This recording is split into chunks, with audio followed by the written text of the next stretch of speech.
అందరికీ నమస్కారం. యాక్చువల్గా చాలా వీడియోలు ఉన్నాయి, బట్ ఫస్ట్ వీడియో ఇది ఇవ్వాలని డిసైడ్ ఈరోజు.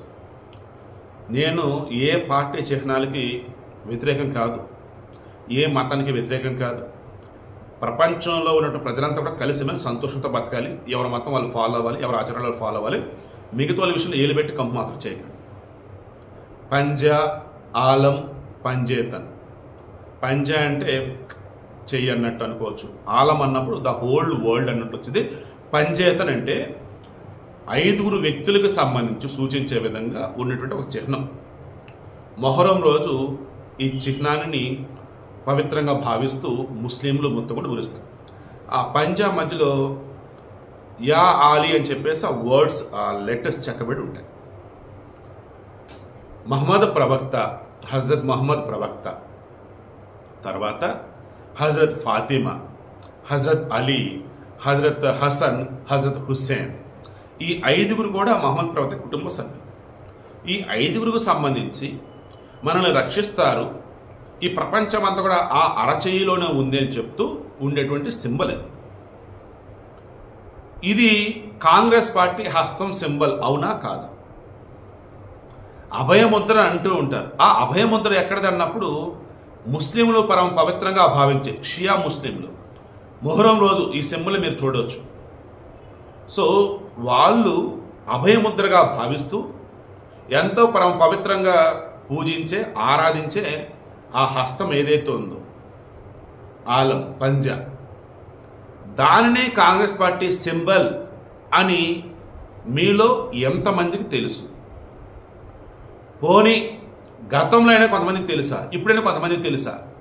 నేనెందుకు చెప్తున్నాను ఇది అంటే, మరలా అంటున్నాం కదా, స్టార్టింగ్ చెప్పిన ఇప్పుడు కూడా చెప్తున్నాను, ఎక్కడైనా ఎవరైనా ఏ గుర్తులైనా పెట్టుకోవచ్చు. అసలు నేను ఉందని ఎక్కడ కూడా అబ్జెక్షన్ చెప్పను. నా బాధల్లో ఏంటంటే, మాట్లాడితే బీజేపీని, ఆర్ఎస్ఎస్ని మతోన్మాదులంటూ, మతానికి సంబంధించి అంటూ నిన్న కూడా ఆ వెధవ అఫ్రీది గాడు, ఎవడా వెధవ, పాకిస్తాన్ వాడు, ఆపరేషన్ సింధూర్ సమయంలో గెలిచింది మనం, వాడు విజయోత్సవ సభలు నిర్వహిస్తాడు అక్కడ.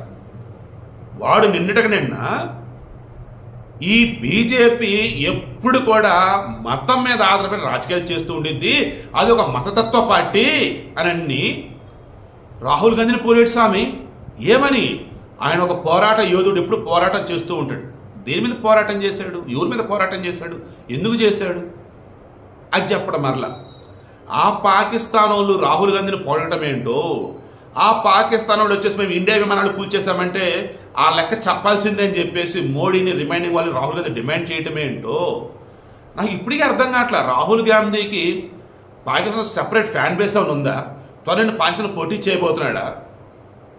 లేకపోతే పాక్ ఆక్యుపైడ్ కాన్ఫిడెంట్ కాకుండా టోటల్ పాకిస్తాన్ కూడా ఇండియాలో కలపబోతున్నారా?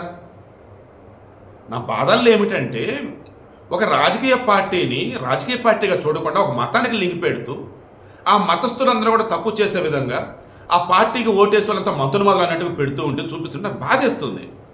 అదేమంటే ఆ కాషాయం జెండాని, ఆ బీజేపీకి సంబంధించినటువంటి ఆ కమలాన్ని, ఫ్లవర్ని, వాళ్ళ గుర్తుని దారుణంగా మాట్లాడుతూ ఉంటారు. అది పరమ పవిత్రమైనటువంటి కమలానికి గుర్తు, పద్మం గుర్తు, వికసించినటువంటి పద్మం అండి, జ్ఞానానికి గుర్తు అది. మరి ఇప్పుడు ఈ కాంగ్రెస్ వాళ్ళు ఉన్నటువంటి అభయముద్ర ఏదైతే ఉందో, షియా ముస్లిం పరమ పవిత్రమైన ముద్ర. అంతే చెప్తాను, నేను ఏ పార్టీని కూడా తక్కువ చేయను. ఆమ్ ఆద్మీ పార్టీ వాళ్ళ సింబల్ ఏంటండి? చీప్ రండి, మొత్తం శుభ్రం చేసిద్దండి. టీడీపీ వాళ్ళ సింబల్ ఏంటండి? సైకిల్ అండి, సామాన్యుడి యొక్క రథం అండి అది. ఫ్యాన్ వచ్చేసి వైసీపీ వాళ్ళది, చక్కగా గాలి వచ్చిద్దండి. సో ఎవరికి ఏ సింబల్ ఇచ్చినా సరే దానికి తగ్గట్టుగా పాజిటివ్ థింగ్ ఉంటుంది. బట్ బీజేపీకి అనేటప్పటికి దాన్ని నానా రకాలుగా మాట్లాడుతూ ఉంటే, ఓ పార్టీకి సంబంధించి మాట్లాడారంట బాబు అంటే అది ఓ మతానికి సంబంధించి మాట్లాడుతూ ఉంటే అక్కడ నా బాధ వేస్తుంది తప్ప వేరేదైతే కాదు. జస్ట్ ఈ తరానికి తెలియదు అన్నట్టుగా నేను చెప్పేది తప్ప వేరేది కాదు. ఒకవేళ ఈ కాంగ్రెస్ వాళ్ళు కనుక ఆ హస్తం ముద్ర ఏదైతే ఉందో, వాళ్ళ సింబల్ ఏదైతే ఉందో, చేయి గుర్తు ఏదైతే ఉందో, అది ఈ ఆలం కాకుండా, ఈ పంజా కాకుండా వేరేది కనుక ఏదన్నా అంటే అది ఏంటో చెప్పాలని చెప్పేసి రిక్వెస్ట్ చేస్తూ ఉన్నా.